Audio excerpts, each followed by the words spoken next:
wrapped up and regarded as no more than sick. This was the night on which his ritual death was due.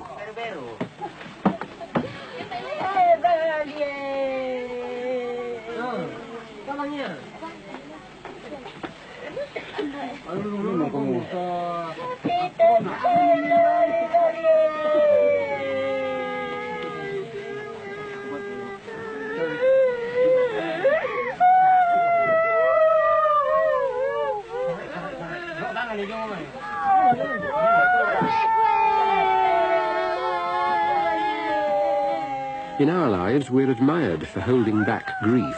For the Torajas, there are times and places to let it go.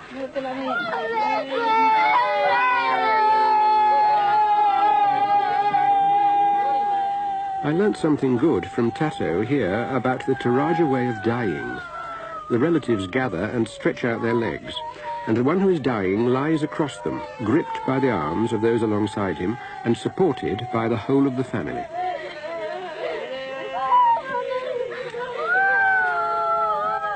In an unsignalled movement, the body is turned from the east-west sleeping axis to the north-south death axis. Nedena is now quite dead. The new high priest can be crowned.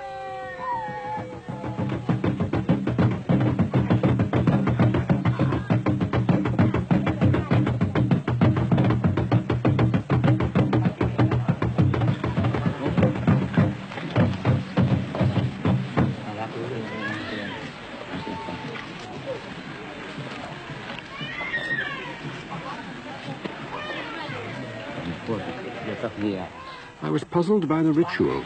No sign of rehearsal for a ceremony that last took place 80 years ago. But the bare bones of the action, the crowning, the speaking, came in a strict order. Perhaps that was what mattered.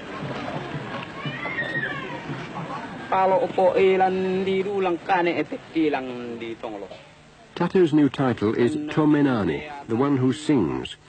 He summons the ancestors and the spirits and introduces himself as the new priest to the high god.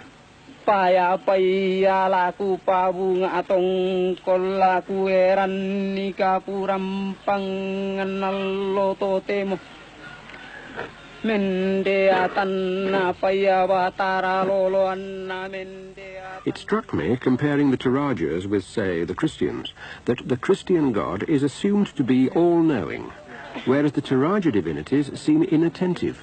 They have to be summoned, informed, warned, and flattered.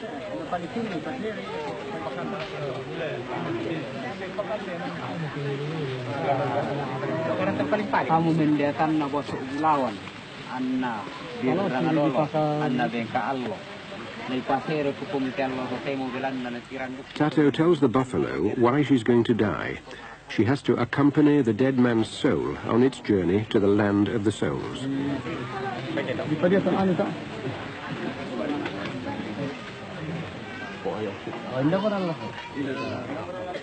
The spirits are warned to stand clear to avoid being wounded, so everyone is alerted.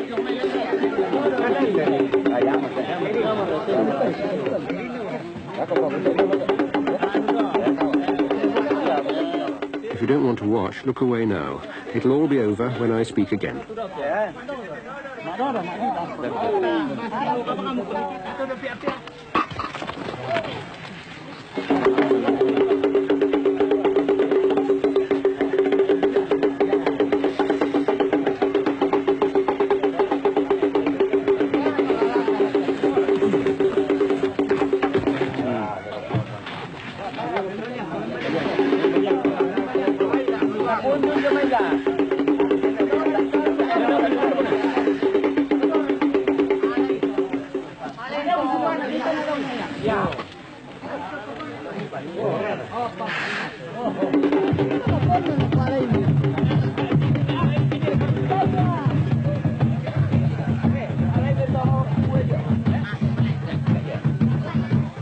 I had a few words with myself before the first round of animal sacrifice and decided not to look away or feel sick or raise some interior objection.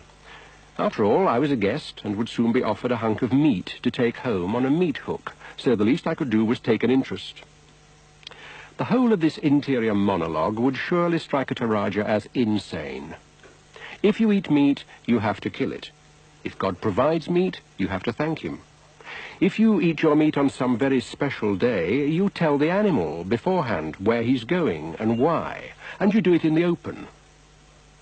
Perhaps the way to revolt a Toraja would be to shove him in the direction of a giant western slaughterhouse and tell him we like beefsteak and pork chop, but daren't watch the animals die.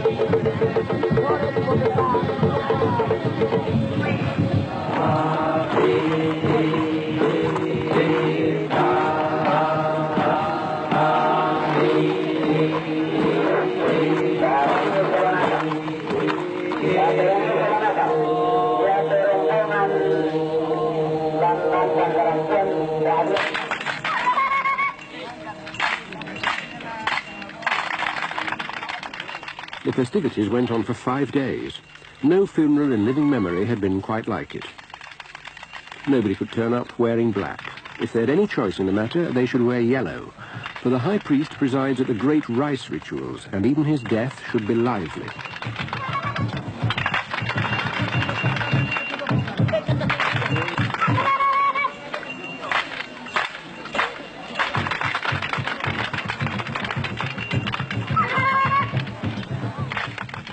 This woman's a leper, and her brain has turned. She haunts funerals, and I can't get her out of my mind.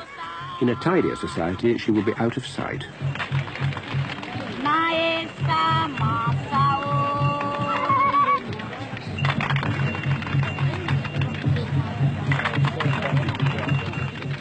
There was a great deal of giving of presents. At first, you think, how generous. But each of these offerings, whether it's pigs, palm wine, or chickens, turns out to be a debt. Either a debt paid off to Tato or chalked up for him to pay back later.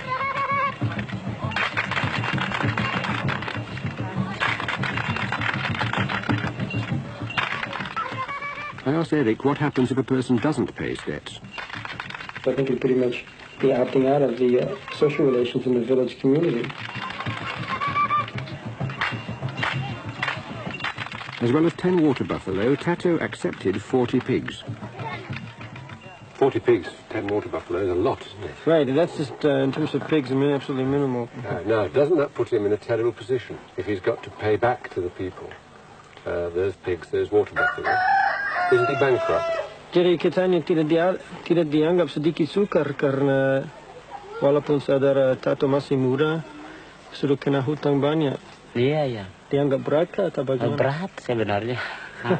Tapi ini datangannya dari pihak-pihak keluarga. Kita tidak bisa tampung mereka. He said that actually there are 2 ways of bringing pigs and water buffaloes to these festivals. And one way it's just offered in terms of good heart, but the majority will be repaid sometime in the future. Does it give him a headache? Jangan-jangan pusing dengan semua hutang ini.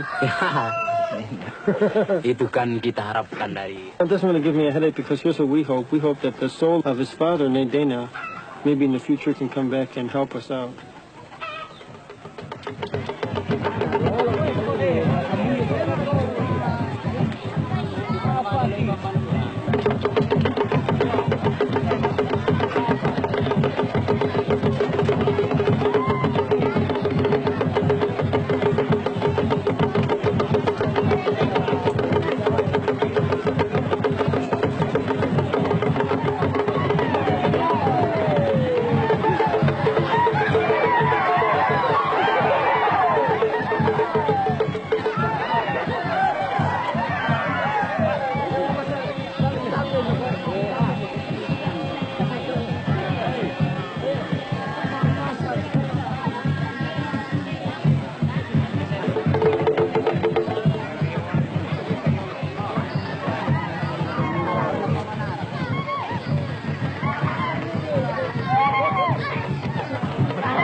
The more I learned about Tato, the more remote he seemed to be from the search I'd hoped I was making. He wants to work in an office to administer the way of the ancestors. He wants space on the timetable to teach it in government schools. He wants things written down in a book, and he isn't alarmed by the tourists. He wants, in a word, to be modern.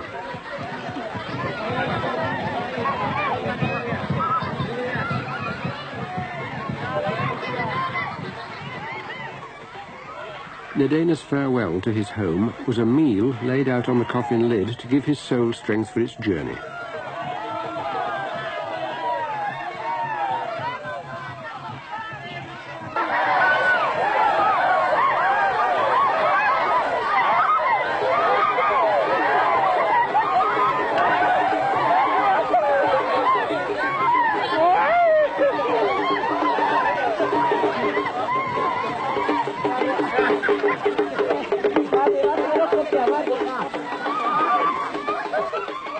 I remember traveling around Mexico many times, the Indian villages, and people would always say to me, "Boy, you should have come here about 10 or 20 years ago. Things are really interesting now." And the question is, what's going to happen in the future here? Will Toraja ceremonies become commercialized? Culture for sale? Will people do things only because they're paid?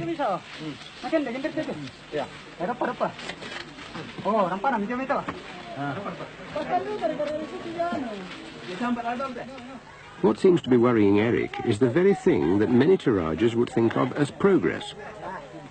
Yet who are we to tell anyone that their strength is their booklessness, their strength is their churchlessness, their strength is their lack of bureaucracy, when they can see for themselves that Islam prospers with a book, Christianity prospers with a church, and government prospers with a block of offices.